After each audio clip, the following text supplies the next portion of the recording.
এই ছেলে, রহমান সাহেবের বাসাটা কোথায় তুই কি চিনিস? কি প্রয়োজন?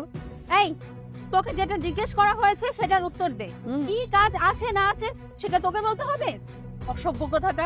মা, এই ছেলেটা পাগল নাকি? আরে জিজ্ঞাসা করছেন তার বাসা কোথায়, কিন্তু প্রয়োজনটা কি সেটা তো বলবেন। ওদের বড় ছেলের সাথে আমার মেয়ের বিয়ে ঠিক হয়েছে। ও আচ্ছা, হাই। তো সাহস তো কম না, সামান্য একটা মেকানিক হয়ে তুই আমার সাথে হাত মেলানোর জন্য আসছিস? এই, তোর হাতের অবস্থা দেখেছিস? আন্টি, আপনারা আমাকে ভুল বুঝছেন। আমি রহমান সাহেবের বড় ছেলে সৈকত। কি, তুই সেই সৈকত? মা, হ্যাঁ? এই ছেলের সাথে তুমি আমার বিয়ে ঠিক করেছো, যে কিনা সামান্য একটা মেকানিক?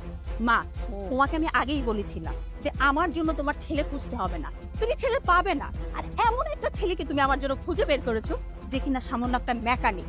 আমি তোমাকে আগেই বলেছিলাম যে আমি এমন জায়গায় বিয়ে করব, বড়লোক ফ্যামিলিতে বিয়ে করব, যেখানে আমার কিছু করতে হবে না, পায়ের উপর পা তুলে বসে বসে খাবো। আর তুমি কিনা এই ছেলেটা আমার জন্য ঠিক করেছো, সে কিনা বিজনেস করে। তুমি একদম ঠিক বলেছো, বিজনেসই তো করে। ওর মতো গরিবের জন্য এটা বিজনেস থেকে কম কিসে? আরে হ্যাঁ, তাই তো দেখছি।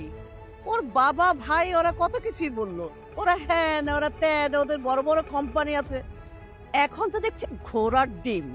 আমাদেরকে বোকা বানিয়ে ধোকা দিতে চেয়েছিল, ভেবেছিল আমাদের কেউ নেই তো তাই তাই বোকা বানিয়ে লুটে নিতে চেয়েছিল। এনাফ ইজ এনাফ, অনেক সহ্য করেছি, আর না, এখন এসব বন্ধ করুন। তোর মতো ছোট লোক আমাকে বাধা দেবে?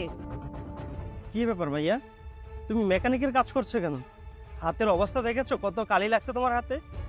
আরে মেকানিক তো আসতেছে। আরে বাপ